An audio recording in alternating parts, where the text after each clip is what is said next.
এই মাদারবোর্ডটা হচ্ছে গেমিং সিরিজের মাদারবোর্ড এবং এটার মডেলটা যদি আমরা দেখাই তো এখান থেকে মডেলটা আপনাদেরকে দেখা দিচ্ছি। এটা হচ্ছে A520+ ওয়াইফাই। এই মাদারবোর্ডটার প্রবলেমটা ছিল ইউএসবি ওভার কারেন্ট। মাদারবোর্ডটা কাজ করার আগে এখন মাদারবোর্ডটা রেডি অবস্থাতে আছে। আমি এই মাদারবোর্ডের কয়েকটা ভিডিও নিয়ে রাখছি কাজ করার ঠিক আগ মুহূর্তে।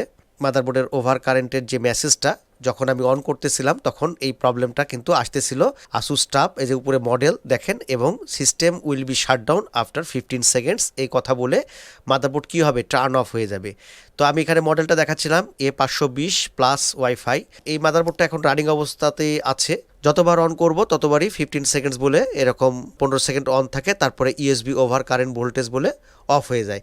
তো আসুসের এই মাদারবোর্ডগুলো, গেমিং সিরিজের এই মাদারবোর্ডগুলো কিন্তু কমন এই প্রবলেমটা হয়। এটার হচ্ছে ঠিক এখানে এই মডেলটা দেওয়া আছে। তো এখন আলহামদুলিল্লাহ মাদারবোর্ডটা রানিং অবস্থাতে আছে। দেখেন এখন 15 সেকেন্ডের কিন্তু কোনো মেসেজ নাই, এবং আমি যদি এটা বুট মেনুতে যাই তাহলে অপারেটিং সিস্টেমেও চলে যাবে। তো আমি এখানে ইন্টার দিচ্ছি।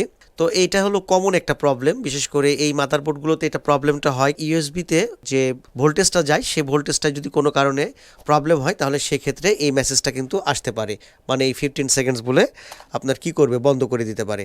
এটার কি কি প্রবলেম হয় আমি মাদারবোর্ডের কি করছি, মাদারবোর্ডের একটু কম্পিউটার স্ক্রিনটা আমি দেখাবো। মাদারবোর্ডের আমি বোর্ড ভিউ নিয়ে রাখছি। বোর্ড ভিউ থেকে আপনাদের সাথে শেয়ার করব যে এই ধরনের প্রবলেমগুলো আসলে কোথায় থেকে হয়, অথবা এই ধরনের প্রবলেম হলে আপনারা কিভাবে সলভ করতে পারেন। তার আগে আমি একটা জিনিস বলি যে আমরা অনেক মাদারবোর্ড পাই যে মাদারবোর্ডগুলো কি হয় যে প্রোটেকশনগুলো খুলে ফেলা হয়, মানে এই সব মাদারবোর্ডের সাইড দিয়ে প্রোটেকশন দেওয়া থাকে ব্যাক সাইডে এবং এই যে ফ্রন্ট ইউএসবিতে। তো আমরা কি করি, আমরা হচ্ছে ইউএসবিগুলোকে রিমুভ করে ফেলি। তো এই ইউএসবিগুলোকে আমাদের রিমুভ করতে হয় না, মানে প্রোটেকশনগুলোকে রিমুভ করতে হয় না, কারণ হচ্ছে কোম্পানি কিন্তু প্রোটেকশনগুলো দিছে প্রোটেকশনজনক হয় সেই জন্য। তো আমরা অনেক ক্ষেত্রে কি করি, যত প্রোটেকশন আছে সেই প্রোটেকশনগুলোকে রিমুভ করে ফেলি। তো এইভাবে সব প্রোটেকশন যদি রিমুভ করে ফেলি তাহলে সেক্ষেত্রে কিন্তু মাদারবোর্ডের কি হয়, মাদারবোর্ডের ক্ষতি হয়। যে কোনো কারণে আপনার ইউএসবি পোর্টে যদি শর্ট কোনো প্রোডাক্ট দেন, মানে ডিভাইস দেন, সেটা পেন ড্রাইভ থেকে শুরু করে যে কোনো ডিভাইস যদি দেওয়া হয় তাহলে সেক্ষেত্রে আপনার ইউএসবি পোর্ট শর্ট হয়ে আপনার এই চিপসেটটা প্রবলেম হয়ে যেতে পারে। আর যদি প্রোটেকশনগুলো থাকে তাহলে সেক্ষেত্রে কি হবে, মাদারবোর্ডটা সেভ হবে। খালি প্রোটেকশনগুলোকে খুলে ফেলি, তো এই প্রোটেকশনগুলো আসলে খুলতে হয় না, এই প্রোটেকশনগুলো খোলা লাগে না। এইটা খুব ইজিলি এই ইউএসবি ওভার কারেন্ট এই ভোল্টেজটার প্রবলেমটা সলভ করা যায়।